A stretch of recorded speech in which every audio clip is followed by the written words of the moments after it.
Welcome everyone to Sunsets and Snowdrifts. So this is our new podcast name, Life in the Cybersecurity World. This is the podcast where we dive into the ever-evolving landscape of cybersecurity. I'm Frank Gurnee, your moderator, coming to you from the crazy but beautiful state of California. Joining me are two esteemed experts who bring their unique perspectives and experiences to the table. First up, we have Evan Francen, CEO of Security Studio. Evan is coming to us from the colorful sunsets of Puerto Vallarta, Mexico. On the other end of the spectrum, we have Michael Kennedy, founder of Astra Cybersecurity. Michael comes to us from the rock salt frozen lakes and snowdrifts of Minnesota. Together, Evan and Kennedy bring a wealth of knowledge and experience to the podcast, catering to MSPs, vCISOs, cybersecurity nuts, and just about anyone looking to navigate the complexities of cybersecurity. So whether you're in the sun, the cold, join us as we explore the latest trends, challenges, and innovations in the cybersecurity world. Welcome to Sunsets and Snowdrifts. Evan, Kennedy, I see, Kennedy, you are not in the snowdrifts or the salt or the frozen lakes. You guys are together. What's up with that? How are you guys doing? Good. I got good. I got tired of snow and decided that we should come down here. Yeah. Let's get out of the snow, right? Yep. It's been a lot of fun. Yeah, it has been fun. Yeah. No trouble. Haven't gotten to jail yet. Well, that's good. You haven't had to pay anyone off or? Oh, no payments. No. All right. What was it you said, Evan, when we talked? There was you always have to have a certain amount of pesos on you. Kevin's always got bail money budgeted for me. Right. So I guess you're gonna have to do that, Kennedy, if continue to go. Kennedy doesn't have bail money budgeted. No. Well, that's good. So you guys been having a good time down there then? Yeah. Oh yeah. Yeah, for sure. Great time. We I got a fly bug. fly on him right now. Is there background noise? No, not hearing it on this side. Yeah, we've been doing a lot of cool stuff. Good. Yeah. Scuba diving, boating, little motion sickness. Yeah, you got Yeah. sick yesterday. Gotcha. Shopping. Ladies like that. Well, I was just there last week and got to see Evan as well for a day. I was in Puerto Vallarta. That was a really great time. We got to have some ice cream, right, Evan? And some That was a cool some other things and do a little shopping and that was fun. And I think Kennedy, we started a new trend. If anyone ever goes to see Evan, they got to bring some kind of throw pillow with them. Evan needs more throw pillows. He needs personalized throw pillows. I'll take those. Very his. I'll take those. Not Marlis's.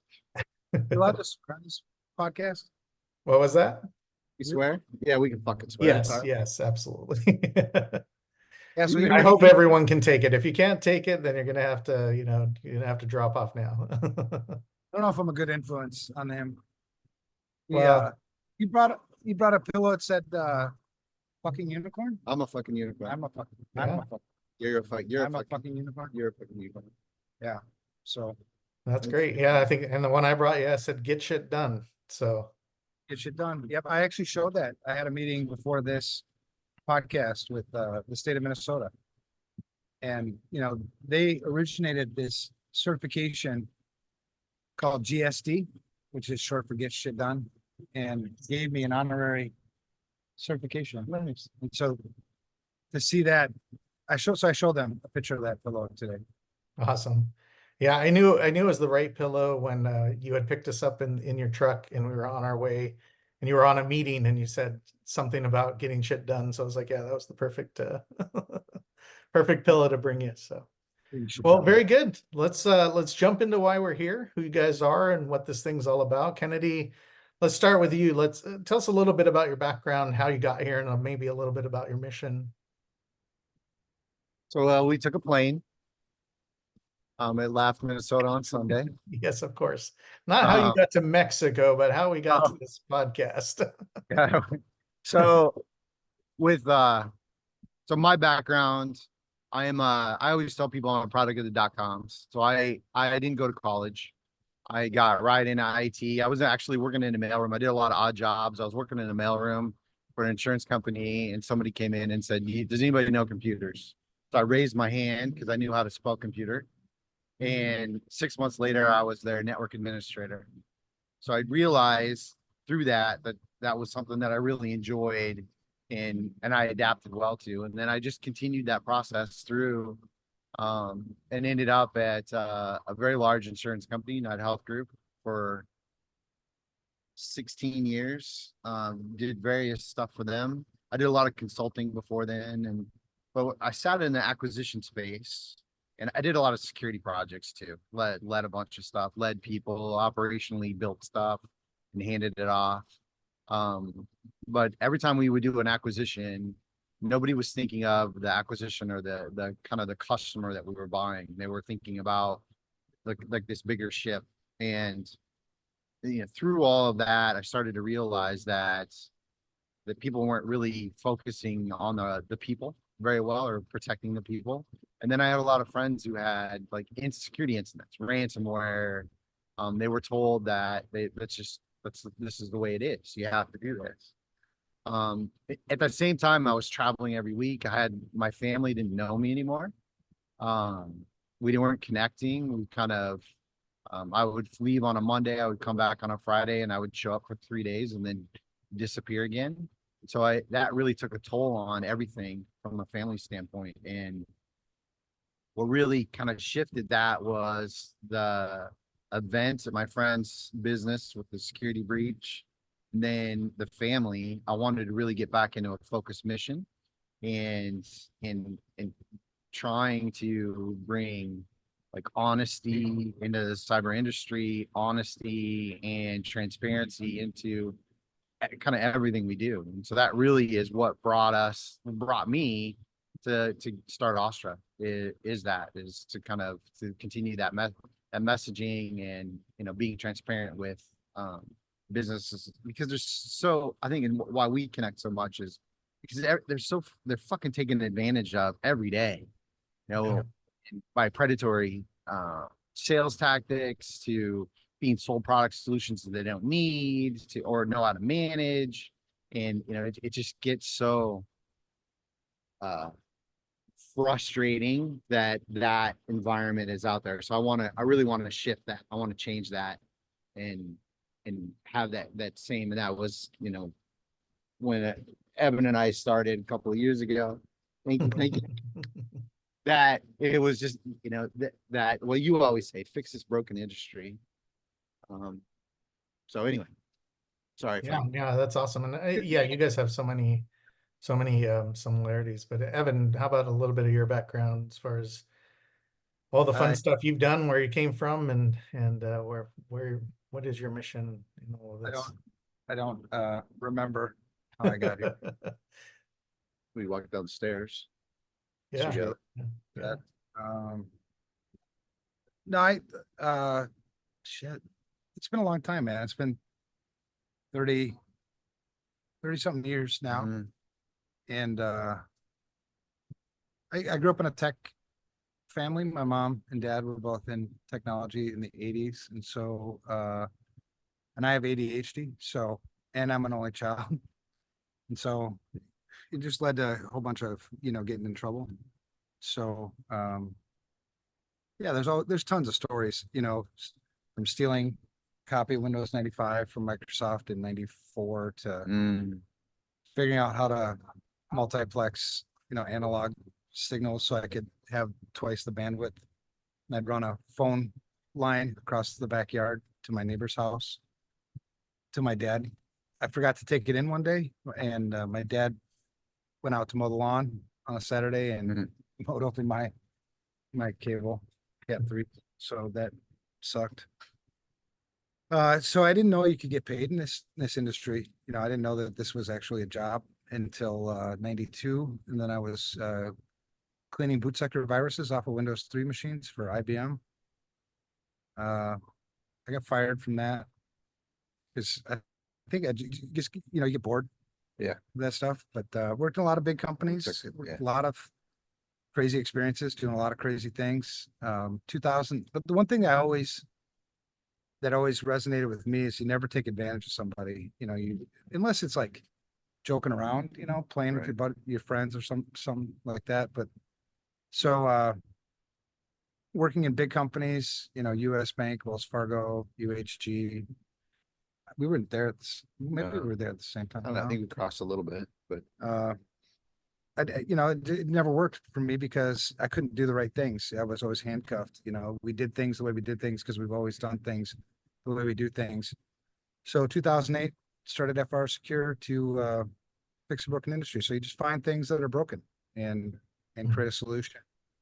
So the CISP mentor program is probably one of those things that, you know, I'm pretty happy about because, you know, we've helped, I don't know, 100,000 people maybe, you know, try to get, you know, the training they need to try to succeed in this industry. But now we're kind of old people, you know, and so I think it's on us to impart as much wisdom as we can on what we've learned over the years and help other people not make the same mistakes, try to encourage people to get into this industry. You know, he mentioned he didn't have a college degree. I have a degree in geology. What the hell is that for? There's a story behind that too. I was told you could drink a lot, but yeah, dig dinosaurs and drink a lot. yeah. Yeah. So yeah, I think there's lots of inspiration, you know, along the way when you run into people that you've had the opportunity to mentor in this industry. Neither one of us are bullshitters, you know, so you get the straight skinny out of stuff. We're not very politically correct, which I think is good. Swear a lot, that's probably not so good, but whatever.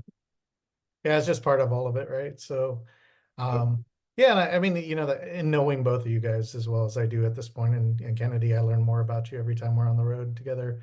It seems like, you know, we have some great times, but you guys both are very no bullshit, like you said, and I hear a lot from the two of you about, you know, just tell the truth, always be upfront, be as transparent as possible. Do you guys, you know, there's a ton of the opposite of that in the corporate world these days, and we see it even with a lot of vendors out there and different things like that. Is that, you know, is that a moral thing for you guys? Does it come from a higher power? Is it just the way you've always been? What is that, you know, to you guys? And I'll let either one of you take that start. Well, I'll share a story. For me, I get really motivated when things become personal for me. Yeah.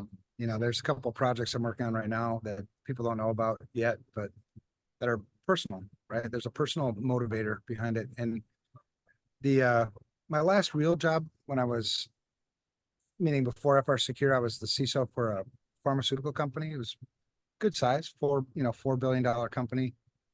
And we had this fantastic mission, right? And we made oncology drugs for, oncology is, you know, cancer. And the drug we were known for was Aloxi.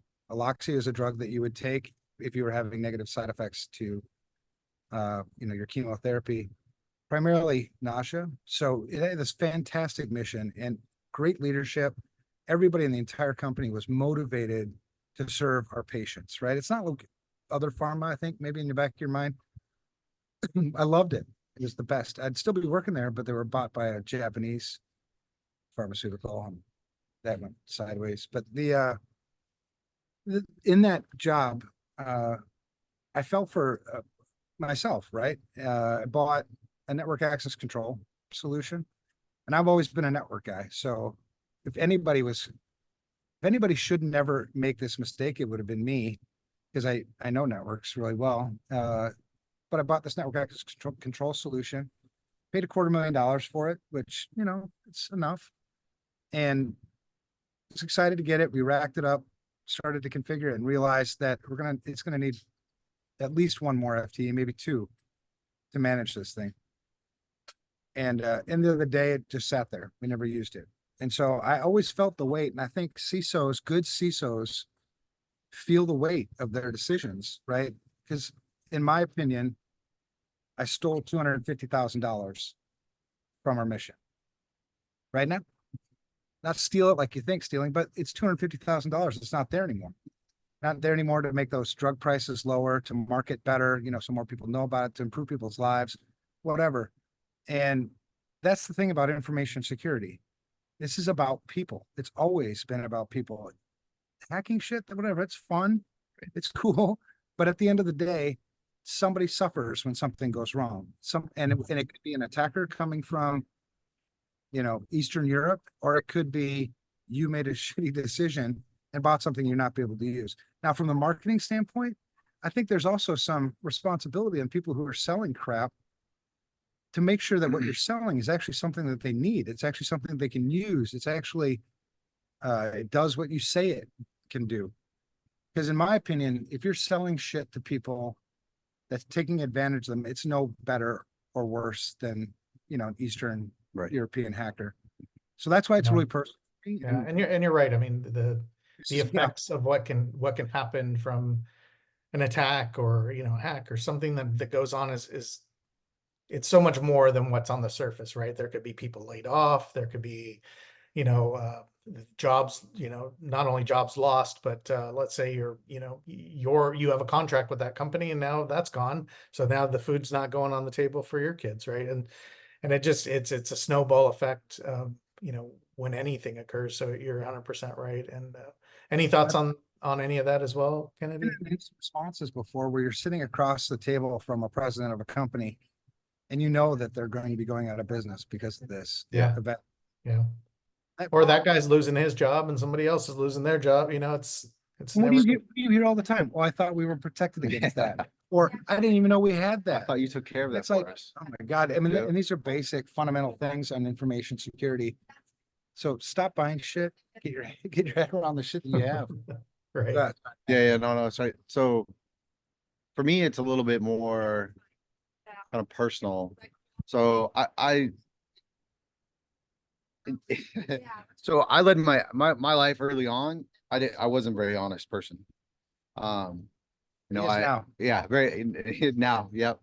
We were talking about stealing Windows 95s. I was stealing cars and breaking and entering stuff and stealing, access keys to XP and whatever, all those things along those lines early on and in my teens and in my early 20s. And there was a moment where I realized that I couldn't live my life that way anymore.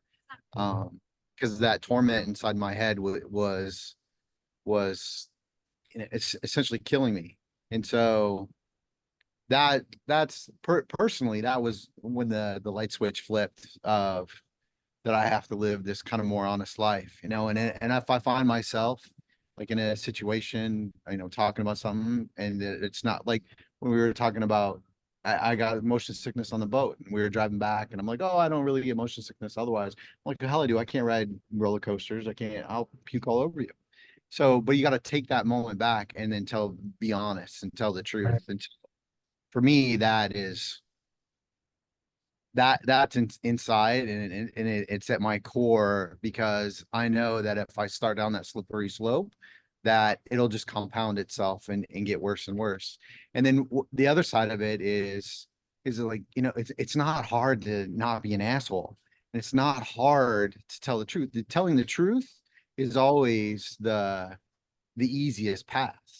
The difficult situation, it's always the easiest path to go through the difficult situation. When you avoid those difficult situations or you start down with the lies, then you have to compound it and then it continues. And then like, you talk about selling shit, somebody sells shit to a customer, but then now you have reputational issues. You're pushing that shit you sold onto your operations team, your implementation team, all of these other organizations. And then now you're reputationally hurting you when it would be very simple of like, we don't do that. And then moving on. So for me, it's a little bit more than just seeing people being taken advantage of. It's one of my core values. Yeah, it hits you personally, right? Yeah, it's the first one is like honesty. Be honest, tell the truth. Don't be an asshole. So How many CISOs do you think actually feel the weight of their decision? Like, all of them. Well, they should. How many times have I consulted a CISO and they've said, that they've done this certain thing, but they act like it's their information, not the information of their customers, of their clients. Yeah. I think if you feel the weight, because the thing is, people always suffer. Yeah. If nobody suffered from this, then nobody would care. I wouldn't Right. even be here, Right. which is fine. Yeah. I mean, not here. I want to be here, but I'm cool with not working hard on Yeah. this. I'm gonna go weld something. Scuba dive. Well, I think it's interesting that, I think as we get older, we start having these, realizations, and all of us have gray in our beards, right? So we're getting up there, and it is interesting when you just stop, and I like what you said, just, stop yourself, right? And think of what you're saying, and you can have that redo in the moment, right? Because you could go down the wrong path every single time if you wanted. But I love that kind of mindset, or that idea of like, hey, just, stop for a second, and realize, have that realization, and fix it right then, right? So that's interesting. But now, Evan, I know, faith comes into play with you pretty often. Does that come into play in business with you a lot, or is that, and we know there's lots of people here with different beliefs and faiths and everything. And I know you truly believe that everyone can have their own thing. But where does that come in for you, Evan, from a business standpoint? Well, I mean, for me, it means everything, right? I mean, I've said this before, I'm going to die someday, regardless of whether you, Not today. no, not, well, it could, Please. I'm cool, No. whatever. No. But I mean, well, plus it's, Yeah, that wouldn't be the greatest ending to I your got a lot of vacation, drama. would it? Would it It's like, I went to Mexico to see the guy Hey, and he fucking died on me. be?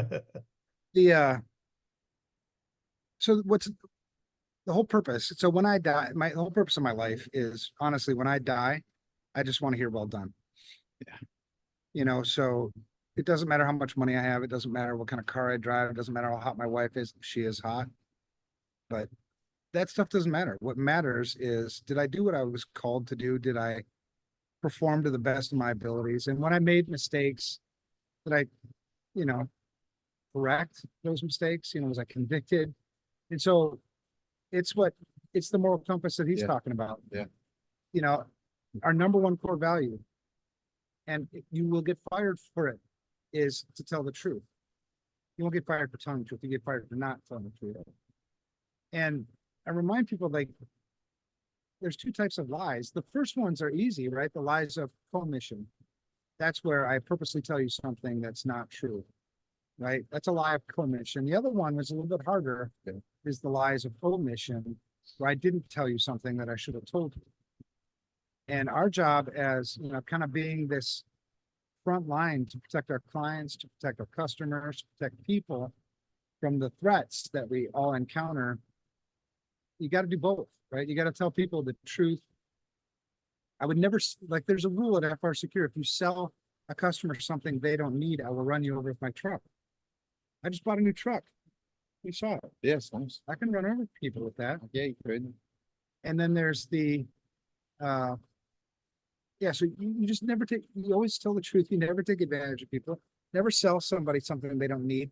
And the truth is, if you focus on the mission, you'll make plenty of money. If you focus on the money, you don't make the mission. Right. And our job as security people to be trusted advisors to the people we serve, and make sure that as much as we can, we're trying to help. Yeah.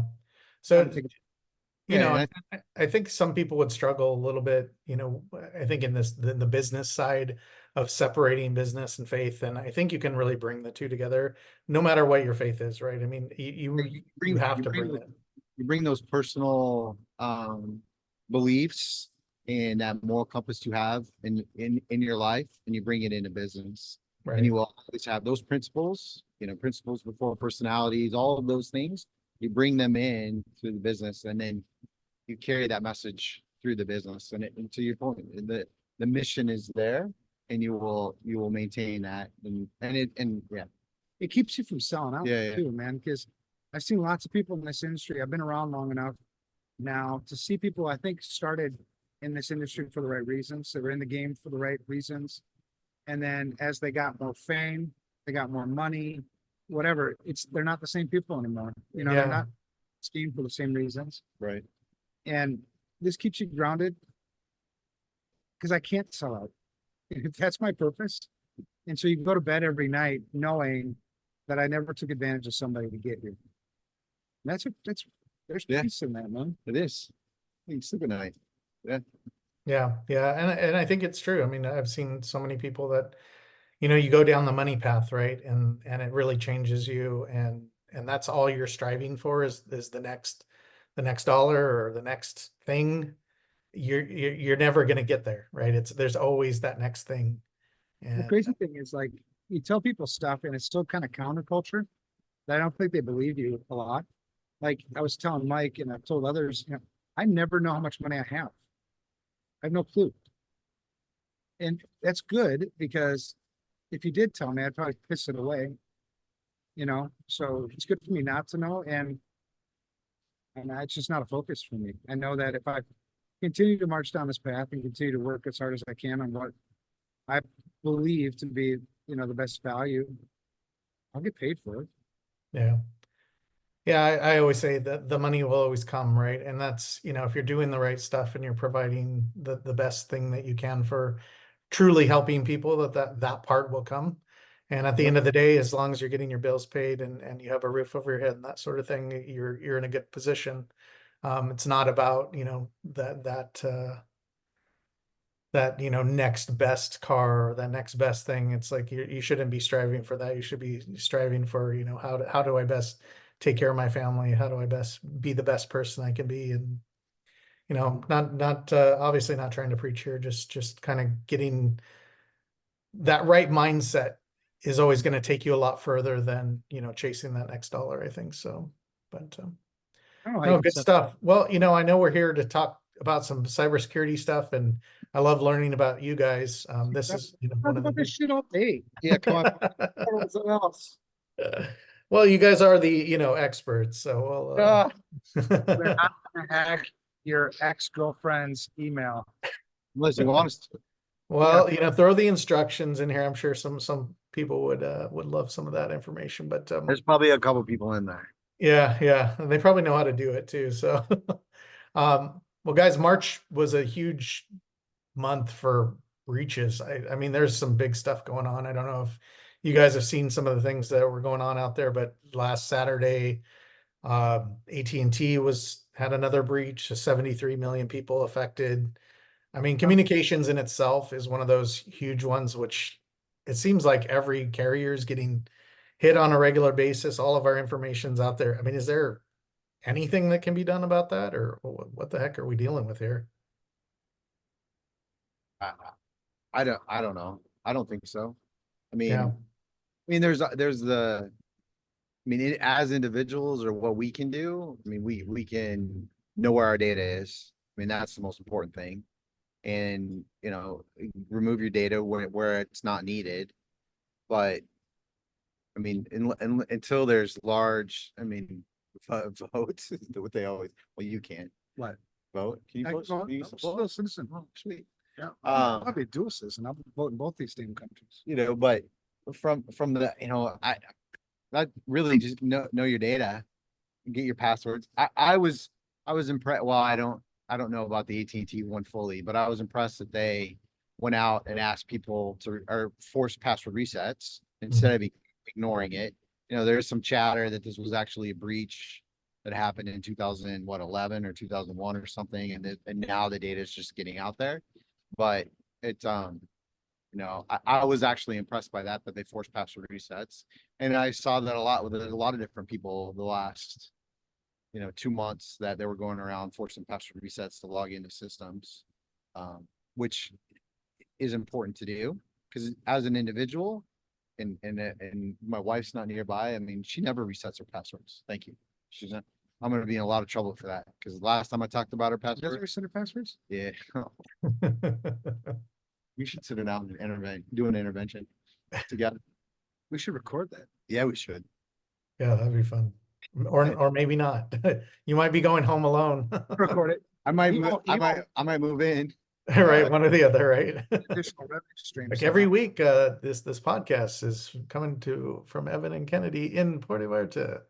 I think the thing is about breaches too, and it's like this game, the name of the game was never risk elimination. The name of the game was always risk management. So you should have assumed, and if you don't assume now, you should get in that mindset of assuming that your shit's going to get stolen. Yeah, Right. And so then what's my reaction going to be? What am I going to do about it? Right. And everybody's got a different risk tolerance. We were just talking about this upstairs, but the difference between his risk tolerance and my risk tolerance.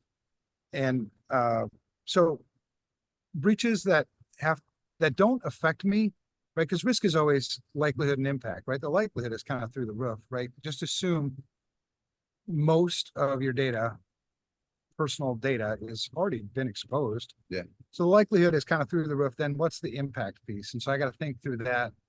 You know, what does this mean for me? So when you read about another breach, it's like, okay, I happen to be an AT&T customer. You know, based on the information that, you know, was exposed, do I really give a shit? No, not really, because that's already out there anyway, again. So when it becomes a bigger deal for me is when that data is used against me. And so having plans in place, thinking through scenarios of what would I do if somebody opened another bank account under my name, or if somebody got access to my bank account and stole my money. What, you know, think through these things, because that's the part of risk management. It's the same thing we're trying to preach to CEOs of companies. Right. I'm the CEO of this family, my family, right? I'm the CEO of this company.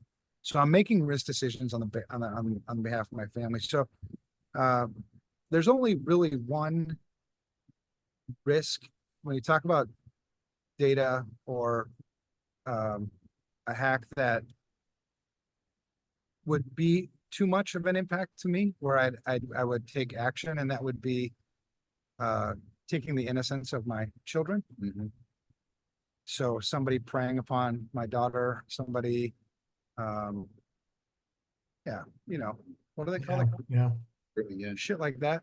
So, but I have a lot of control over that. Right. Right. As a parent, I can, you know, stay aware. I can do things in terms of financial data that you may have stolen from me, in terms of passwords and accounts and social security numbers, driver's license numbers, passport numbers, health information. It's gone already. So it doesn't really bother me. Yeah. I think what you're saying as far as like managing that risk is really smart. And, you know, they've obviously, every time one of these breaches hits you on a personal level, you know, they offer you the credit monitoring and all this stuff. I feel like at this point, you should just have that in place, right? I mean, at least for me, I've been able to see when somebody's tried to do something and it's alerted me, and I've been able to take some steps to make sure that my stuff isn't stolen and things like that. Or at least someone's not opening a new account, like you said, or bank account or this or that. That's where some of that I think comes into play. Yeah, It almost seems like something that we just have to have these days it would on a be personal for level. But everybody to have a credit freeze. I mean, Yeah. put a freeze on your account, unless Yeah. you're out opening new accounts all the damn time. Right. Most of us, you know, open an account maybe once a year, maybe once every couple of years. So freeze it, you know. yeah, So that's nobody. exactly what I did a number of years ago. Yeah. So And that's where I go with know your data. Know kind of just know where you've given it, know the services that you have. You have AT&T or do you have Verizon? Does the AT&T breach? Know what your account email address is. To your point, it's like if you're using your email address, okay, well, whatever. Everybody has that. My phone number, that doesn't matter so much. But where I think the same thing with the kids. Like I want them to understand more versus me, because my data has been stolen so many times. But the kids, I want them to be aware of it so we can kind of teach so they lessen the impact of that for them. So Yeah, and having said that too, like when you think about impact, I try to limit the impact to myself and to my family. So like that's why I don't use the same passwords at multiple places, right? Because I know, you know how these things work, right? It's password spraying, and you know, you reuse those passwords. So using different accounts. So the inconvenience of somebody using that AT&T data, maybe do something with AT&T, being that I've followed these other best practices, it should limit the inconvenience for me and my family to just that. Yeah. Right. I don't have to go and look at, okay, my LinkedIn account, my email accounts, you know, all these things, because I know that I've separated those things out. yeah, Right. yeah, So for risk sure. management strategy. Otherwise, Yeah. it's in the ass to have to go do all of Oh, it those. is. It is. Now, there's another one that happened this month that I thought should have gotten a lot more coverage than it did in our space, but don't know if you guys heard about CISA got breached. So what do you guys think about that? It got breached, or did they I identify guess they had a couple systems or servers that got them? through a But, flaw in Avanti, I think, or something like that. but I thought they discovered the holes, told Avanti, Avanti ignored it, told them they didn't know what they were talking about. You don't want to get me started. Get me started This on is like this finger pointing. Right, right, yeah. was Well, it was- I do think they had to take some systems down and not sure what ended up out there, but you know, that's a pretty big news story in our industry, I would think, at least. You'd think. Well, that's the thing, man. I mean, without any accountability behind, I mean, that's one of our big problems in our industry is Yeah. the lack of accountability. Until you actually start holding people accountable for their shitty security practices, it does kind of become this just noise in the background and people aren't paying attention. I know in our industry, security people, we talk about this shit all the time, but if I go talk to somebody on the street, they have no idea what the hell happened. Right. Or no idea. Who's They don't give a shit. Yeah. And they don't give a shit because it didn't really affect them directly. But when you think of like, you know, some of the bank breaches and things that have happened over the years, banks are not in business to lose money, right? So when there's a breach and they have to pay fines and all these other things, they just raise your fees, Right. right? And so we all feel the pain of your shitty security practices, but it's not enough to get my attention, you know, and make me go and take action. But at what point does this rise enough to where it's like, all right, enough is enough. Yeah. Paying, you know, X more than we should be paying just because people are being negligent, you know, with their data. So I don't know, we'll have to see what they have, because then you think of other threats, right? I mentioned my, you know, taking advantage of, you know, my daughter, her innocence, that would be a big trigger. I think another trigger would be, you know, that's why ransomware is such a big deal. Yeah. Right? If you look at the way attackers moved through the different types of attacks that they used to do, the target breach was one that I obviously was very intimately involved with. At that time, everybody was stealing credit and debit card, payment card data, right? Because the return on the attacker's investment was huge. I was able to sell those accounts for 30, 35 bucks a piece, right? But then we made it a little more difficult. We finally went to chip and pin, which made it much more difficult for those attackers, which then reduced their return on investment. And that's when you saw the huge uptick on ransomware. Because today, that is the highest return on attackers' investments. You've got that piece, and then you've also got the piece that one of the projects that I'm working on right now is, you know, protecting our critical infrastructure, right? That, I mean, you could do a hell of a lot of damage and affect a hell of a lot of people.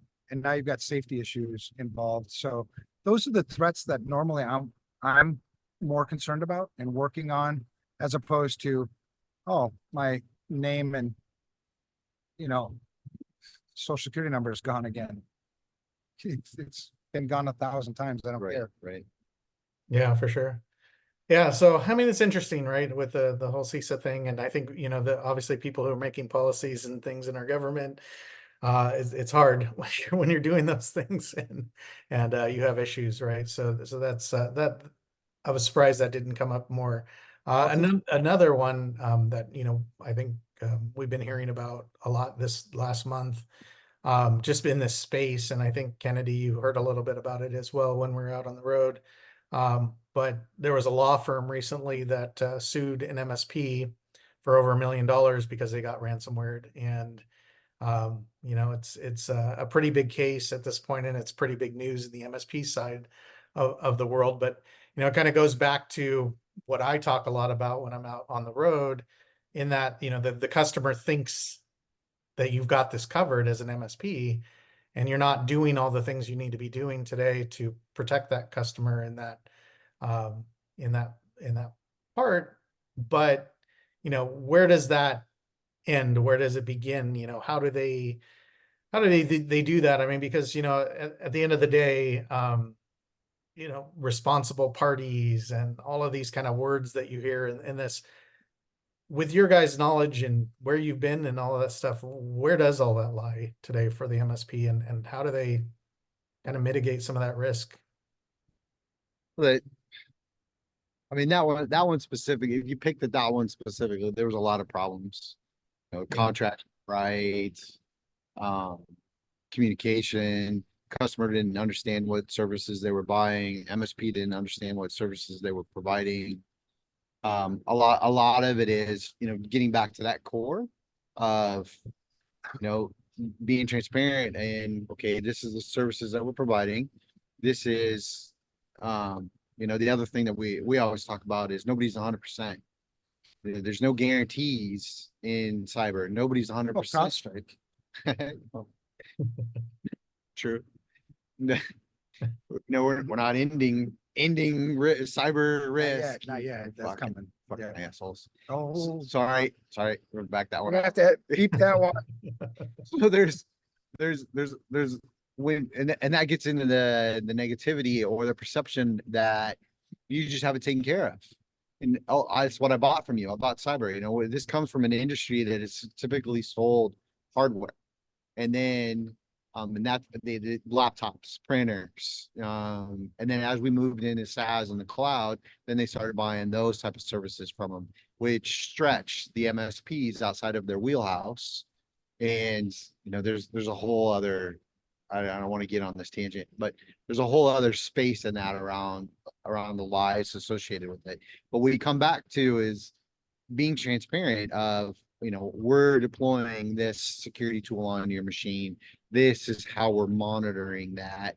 This is still your responsibility as a customer to not give your passwords to somebody, to have good password hygiene. I can't be the one that sets, your password is, Frank GSS2.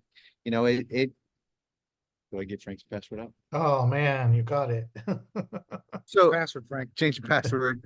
So that in that communication and that one specifically, there was no communication between the MSP and the customer. They didn't understand each other and what their responsibilities were. And they didn't, to your point earlier, they didn't take the accountability that they should have. To say they deflected. Everybody's finger pointing and deflecting rather than taking accountability. So as an MSP, I think that they should focus on that accountability and the truth, as well as getting their customers to understand, make sure they have cyber insurance, make sure they have incident response plans, understand that an event happens, what do you do? And that event is going to happen. It's just a matter of time, and it's going to be the amount of severity of that event. Yeah, I mean, people only change. I mean, they only change their habits for one of two reasons, right? It's either the benefits, right? There are so many benefits to me doing this one thing that I'm going to do this one thing. I did that. Did you do that? I think you did it. You did that. And then the Squirrel. other is it hurts too much. Yeah. Right. It hurts more than I'm willing to. So, and I'm not a lawyer, but I've worked with too many of them over the years on lots and lots of breaches. And in this case is going to be interesting because in the United States, it's all precedent is really, really important, right? This is a civil case, so it's preponderance of evidence, and where you set the bar is negligence. So will this MSP be found negligent in what they did? And so they'll argue the case, and it'll be interesting because if they are found negligent, well, then that's going to put the bar here for all the other MSPs. Make sure you do at least these things. Otherwise, you could lose your ass too. So it'll be interesting to see how that all works out. The bar up here. Well, Yeah. and it takes time. It takes a Yeah. lot of pain, I Yeah. think, for us to get there. But Pain, right? but I've worked with. I don't like lawyers too much, really. But so I like poking them a little bit. Because in our industry, there was a question that went around for a while there on LinkedIn about who's ultimately responsible for information security in an organization. It was really sad to see, and it was primarily security people who answered this, and only 23% of them got it right, which drove me crazy. I'm like, the right answer is whoever's at the top, right? The board of directors, the owner, That's where the buck stops. And it pissed me off so much that I asked lawyer friends. I don't like lawyers, but I have some lawyer friends. I don't like them, but they're still lawyer friends. It's complicated. But I asked them that same question, like, who is ultimately responsible? And there were 3 or 4 of them at the table, and they all said right away, the board of directors, whoever's at the top. So then I was like, well, then why the hell don't we hold them accountable for it? Because at the end of the day, this law firm, they are the ones who are ultimately responsible for the information security of the law firm. It's not the MSP. Right now, the MSP could be found negligent, I'm sure, in meeting a certain quality of service, or, just they did something bad. But it's this constant pushing, accountability onto somebody else. It's the law firm. Did they not know about the risk? Well, they should have known about the risk. Maybe you should have hired somebody to go find out about the risk. This is your job as the CEO, not my job as your security consultant. I do the best I can do, but Well, that goes on the CISOs as well. The weight on the CISO shoulder, Yeah. how they feel. CISO has 2 jobs. Right. You consult the business to make good information security risk decisions, and you implement those risk decisions. That's all you do. Yeah. Yeah, it's an interesting case for sure, and I think we're going to learn more about where things play, and like you said, I think that ends up most likely pushing the MSP to put in a stack of services, solutions, MSSP types, products and services into each and every customer, whether they have compliance needs or not. And I think right now, there's a lot being said in the MSP world about compliance, but the reality is it could be anyone. It could be this lawyer's office, right?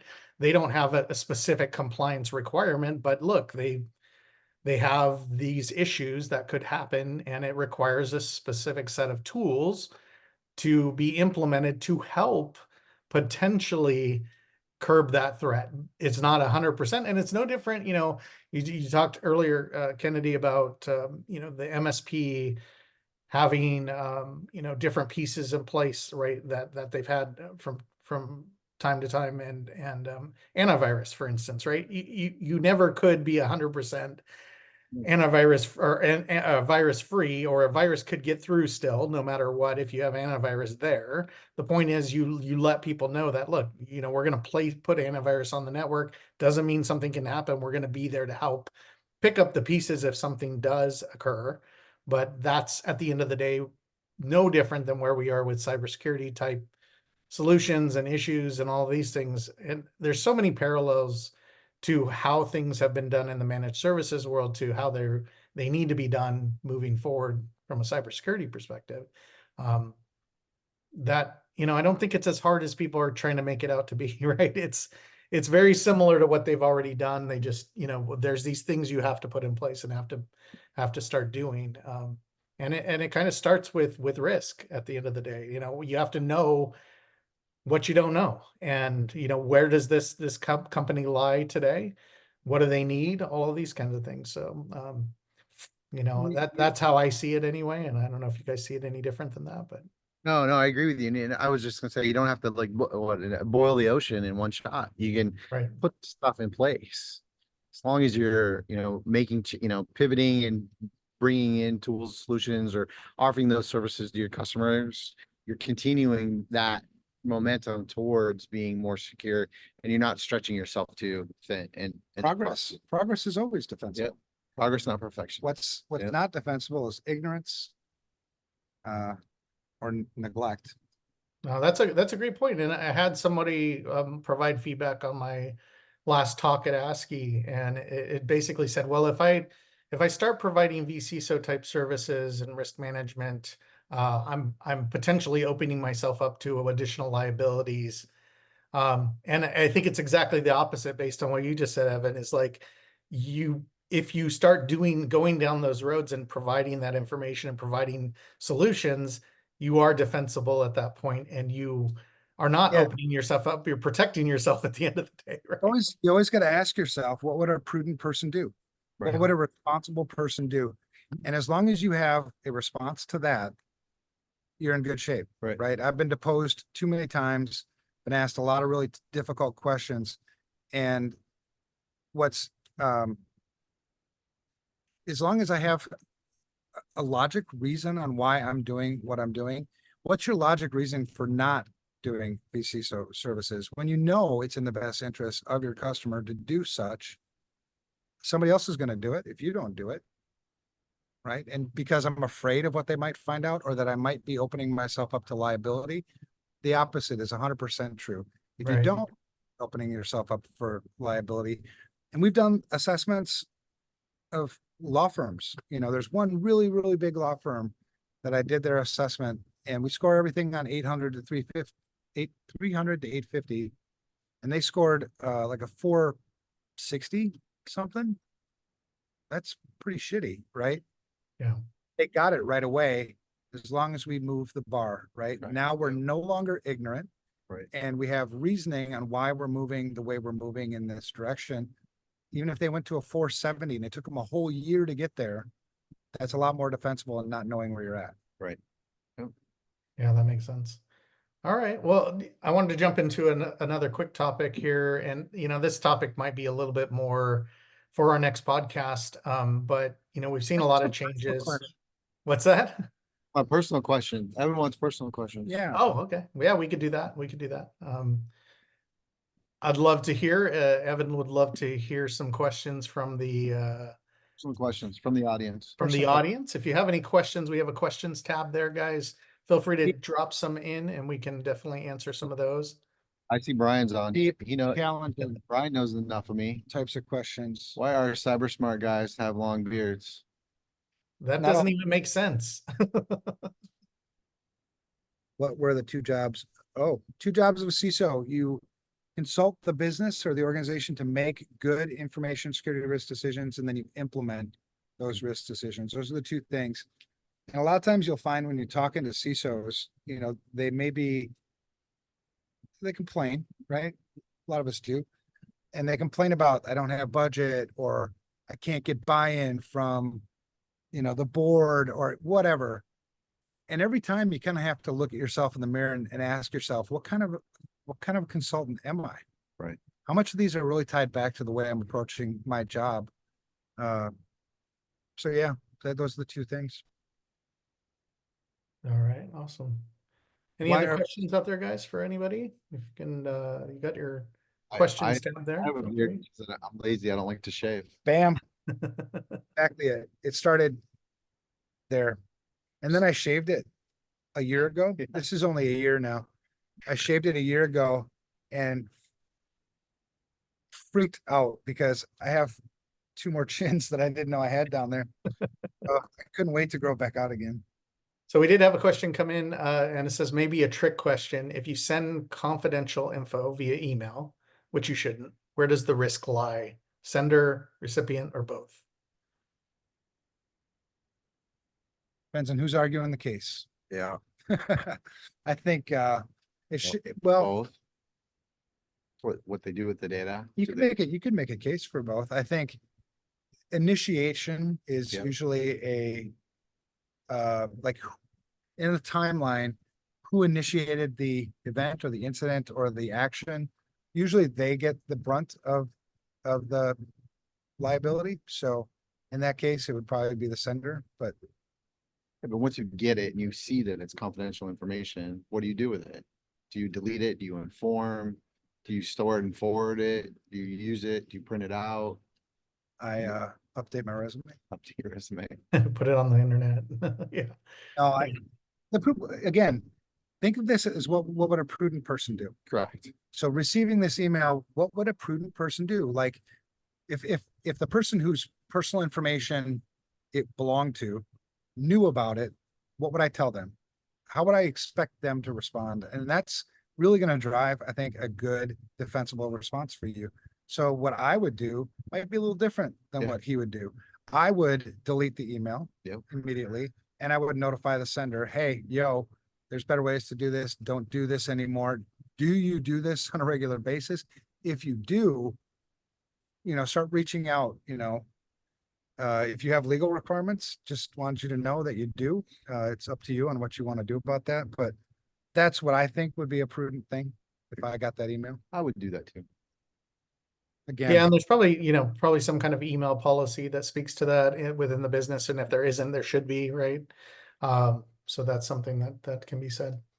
You guys saw another one here. So what are some good resources for information to share with elderly family and friends and how to stay safe? Oh, over there.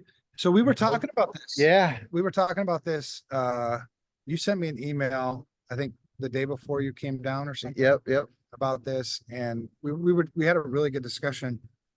I think what we might actually do this. We haven't finalized anything, but we know that what we're doing isn't really working, which is security people talking to elderly people, telling them what to do, putting things like IC3 out there, where they're essentially, the federal government is essentially just collecting statistics. They're not doing shit about it. No. And so we thought about, what about if we, like between these monthly podcasts, what if he and I, because we are very passionate about this stuff, what if he and I went out and interviewed elderly people and actually listened to what their perspective is, actually listen to what they think about this stuff? Yeah. Because I do know enough that people listen to their kind, right? They listen to their tribe. I think give them a voice. Let's give some of these elderly people a voice on how did it feel when you got, scammed. You probably, because based on what I read, it seems like there's a lot of shame involved. It seems like some elderly people have commit suicide, that stigma shit. And so maybe they need some reassurance that like, hey, you're not alone. There's nothing to be ashamed of. I'm a security guy. I've been doing this for like a long, long time. Expert. I get scammed.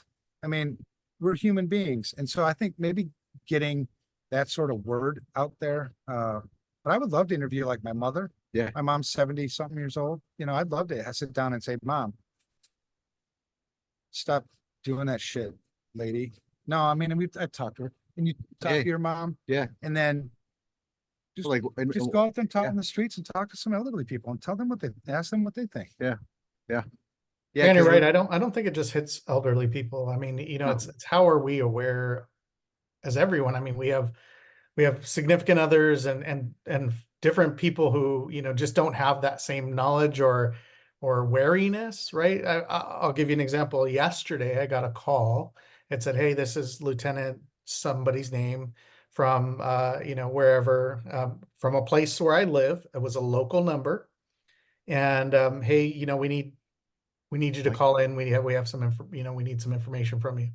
So I actually looked up the lieutenant's name within the police department, and I called that number, not the number that was sent to me. And I said, hey, I just want to make sure that, did you call me? Is this something that, you need my help with or whatever? And the guy's like, no, I didn't call you. Like, okay, well, I figured this was some kind of scam or something. I just want to make sure because it is a government agency that, this was legit. And, if I would have called the number that the person left, it, be a whole different story, right? So, but I took the time to go up and look, and this was an actual person, look up their information and call them at the police department. And so, sometimes it's just that simple of a thing where you don't just take everything on face value, right? Because the reality is someone could have been calling and needed help there. So you're right. It's tough. It's a tough thing for anybody to not get scammed these days. Again, it's risk management, right? Yep. So we want to do the best we can to prevent as well as we can. But then what happens? Where do we go? What do we do when it does happen? Yeah, we're not going to live in bubbles. Yeah, don't feel ashamed. Reach out. So I think getting through that stigma, shit will go a long ways. But like what you said, the best tip you can ever give anybody around social engineering is never give out anything to anybody if you didn't initiate the conversation. Right. Mhm. Whether it be a phone conversation, whether it be in-person conversation, whether it be on email, anybody who's asking me for information and I didn't initiate this conversation, not going to happen. And so doing what you did, let's look it up, the right phone number, or just validate and call them directly and ask them. Well, especially if you have concerns, because like we have, 6 kids between my wife and I, and they're all in this type of areas and stuff. So, you're concerned as a parent. And I thought, well, if, something's going on and I don't know about it, I need to find out. So they play on that. Obviously the scammers play on those kinds of things, right? So You now qualify for a get shit done throw pillow. there you go. There you go. And Ward made a good point. He said in teens, they think they know it all, of course. So, and Teens, I almost want teens to get it a couple Yeah. times. My yeah, one yeah. son, I have 5 kids, and one son was just a cocky piece of work. And man, when he went into the army, and I'll never forget, I kept that letter. When you go through boot camp, Mhm. and then you get that first opportunity to write home. Oh my God, that letter was like, I hate life, and just it was the worst thing ever. And so I keep that to remind him, like, I think teens might need to get humbled a little bit, but Yeah. with reason. Right, right.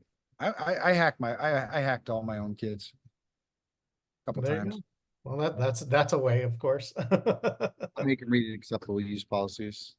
you go. So yeah, we had another one that came in. The personal discussions we have with friends and family can work well. I make it a point to talk to my 93-year-old dad and 83-year-old mother-in-law regularly about the stuff we experience. So yeah, maybe it's, just educating and talking about it and, getting it out there, right? Because yeah, if it stays in silence and you're not talking about it, then, nothing's. Well, stigmas are bullshit. Yeah, for I mean, it's the same. We counter this all the time too when we talk about mental health. Yeah. That stigma's bullshit. Yep. You're supposed to talk about these things. Yeah.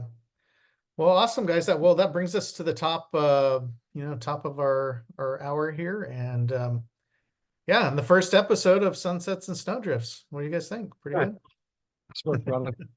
I like this guy. I like this one too. So thank you guys for, jumping on here, for your expertise, your insights. Everybody out there listening, if you like what you heard today, please subscribe for future episodes. And, I'm sure Sarah and Stacy, our great marketing team, will get some information out around that. Well, we'll And get this. We got some ideas too to make this like more entertaining. cool. Like maybe we can play some music, because we got the whole music thing going or something. Yeah. I don't know. We're Yeah, gonna I want to do that top 10 of those songs at some point, because those are pretty fun. But yeah, so guys, thank you so much for being here. And I'll sign off with you guys are amazing. Everybody out there is amazing. Treat people well and you'll be rewarded, right? So Thank you, Frank. Thanks, Frank. take care, guys. See ya.